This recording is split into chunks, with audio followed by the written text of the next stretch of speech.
السلام عليكم. دلوقتي انت معاك مبلغ مالي وغالبا هي التحويشة بتاعتك وحابب تشتري بيها عربية، تشتري ايه؟ بس قبل ما نجاوب تشتري ايه اصلا تسأل نفسك تشتري ولا لأ. فقبل ما نبدأ جهز قهوتك او مشروبك المفضل ويلا بينا نبدأ.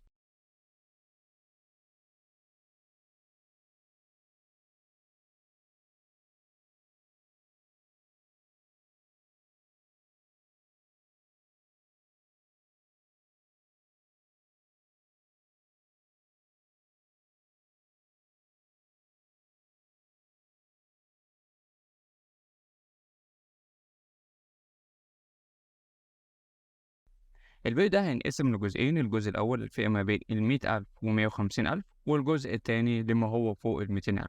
طب واللي بين 150 و200,000 ملهمش أهل يسألوا عليهم يعني؟ لأ ليهم يا بلسان طويل، بس اصبر هنسأل. دلوقتي نرجع لسؤالنا تشتري ولا لأ؟ الإجابة ولا أقول لك استنى ما تسمع وجهة نظري الأول. عارف أنت كوميك بتاع أبوك لما يجيب أيفون 16 برو ماكس ألترا ماكدونالدز وتقول له إيه يا حاج ده؟ فيقول لك أو أي حاجة بتقول ألو. وبغض النظر عن الهزلية دي، بس الوظيفة الأساسية بتاعة الموبايل هي الاتصال. كل الأبليكيشنز وأي فيتشرز هي مجرد إضافات فقط تضيف على الوظيفة الأساسية، إنما ما تغنيش عنها.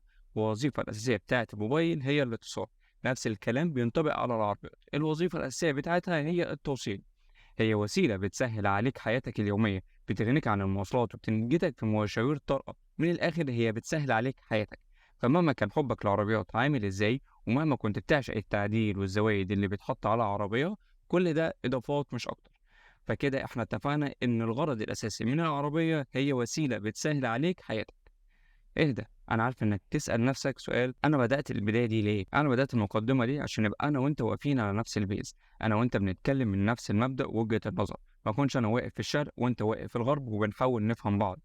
كون العربيات بقى اللي تحت ال 150 ألف دي عربيات اتاخد خيرها وخير غيرها كمان.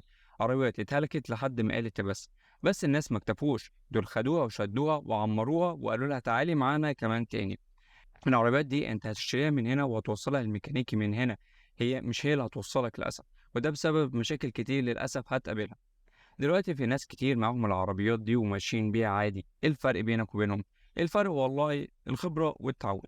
الناس دي متعودة على العربيات بتاعتهم وخلاص عارفين أولها من آخرها. مش هتخضوا لما يلاقوا المكنة بتاكل زيت، أو المكنة متلتها معاهم، أو في مشكلة في شاكوش الاسبراتير. على عكسك أنت، لو واجهت مشكلة من المشاكل دي هتحس إنها نهاية العالم معاك.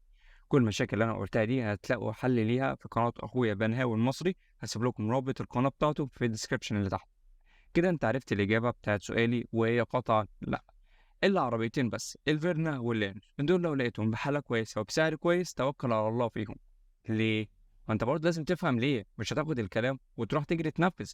الفكرة ان العربيتين دول الفكرة ان العربيتين دول مش بيشتكوا، وبيأدوا وظيفتهم الأساسية على أكمل وجه. وآخر ما تغلب هتوديها عند أي ميكانيكي هتلاقيه بيفهم فيها. العربيتين دول معظم السعر المستعمل فيهم ما بين ال 150 لل 200 بس انا عاوز اشتري عربيه واحفظ فلوسي، وكل ما احوش مبلغ العربيه تغلى، انا كده مش هشتري عربيه. فكره تحفظ فلوسك فدي ممكن تعملها في اي حاجه تانية اسهل، وتشتري سبائك ذهب. بلس كمان ان العربيات في الزمن ده مش هتحفظ لك فلوسك. مبيعات العربيات قلت بشكل كبير جدا جدا، سواء الزيرو او المستعمل. والتسعير اللي بيتم ما هو الا تسعير وهمي. اديك مثال: ازازه الميه دي اقول لك انها ب1,000,000 جنيه، حد ليه عندي حاجه؟ لا. طب حد عاقل هيشتري؟ برضه لا. فانا وقت ما احب ابيع الازازه دي هنزل للسعر الطبيعي، وانت هتاخد العربيه هتركنها جنبك. انت متخيل ان مبيعات الزيرو نزلت 72% في شهر فبراير السنه دي مقارنه بشهر فبراير السنه اللي فاتت؟ من 23,000 عربيه وكسور ل 6,000 عربيه وكسور. هتقول ان الاسعار بتزيد وعمرها ما قلت. ما تقلقش، العربيات سعرها مش هيزيد تاني، بالعكس ممكن يقل حاجة بسيطة. عشان مش منطقي أي سعر من الأسعار الموجودة حاليا في السوق. زائد إن لو اتفتح الاستيراد ودخلت العربيات موديل 2022 هيقل سعر العربيات بنسبة 30%. وده مش كلام، ده كلام رابطة تجار السيارات. إلا بقى لو حصل تعويم ساعتها تاخد كل الكلام ده وترميه ورا ظهرك، ونستعد لأن الأسعار هتتضاعف للأسف. لو عجبك الفيديو اعمل لايك وشير وسبسكرايب للقناة، وانزل قولي رأيك تحت في الكومنتات. سلام.